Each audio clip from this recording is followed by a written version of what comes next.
Kuwela. Visit na takip ito panira ng vlog. Ngayon, luto tayo ngayon ng ng ginataang kamoting kahoy. Yan, sa mga tigang Maynila. Yan. Yung iba kasi hindi nila alam ito. Saluhan natin ng sigarilyas. Mas marami. Hindi ka kaya. Ito yung ingredients ng luya. Itong pangsarap, sibuyas, bawang.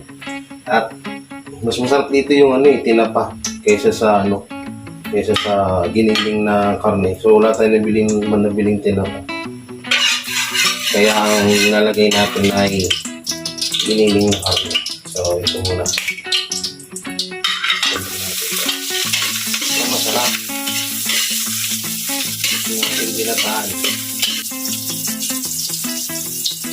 Okay na? So yan, bawang. Tapos kung ano yung luya, bawang. Kaya nyo siya mag-golden brown. So parang kasi pag golden brown. Muminamon. Ngayon nyo lang sibuyas.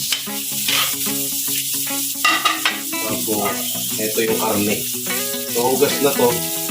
Nilagay ko lang kanina sa freezer para hugas na ho yan.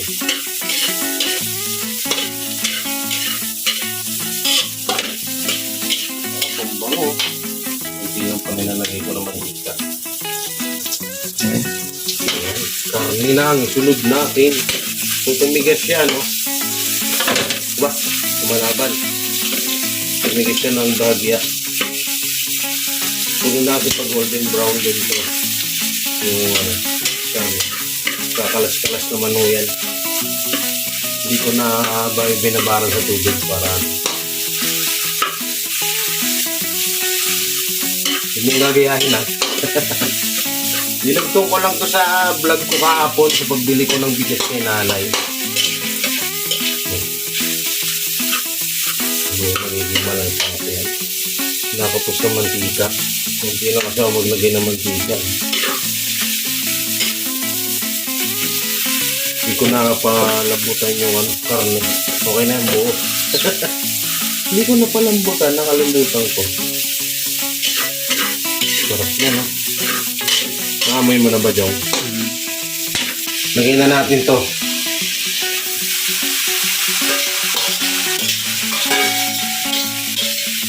Sarap nito. Sarap yan, no? Kanya-kanyang tayo, ha? Kanya-kanyang style ng luto. So, ganyan lang ako magluto nito. Ayan, respetuhin natin. Puso muna. So ayan, nilagay ko na yung talbos ng kamoting kahoy. So durug-durugin lang natin kasi pinigaan ko po yan. Bago nyo po siya lutuin, pigaan nyo sa akin. Pero masarap. Sarap po. Saburoso. Sarap ito, guys. Kanalit gid.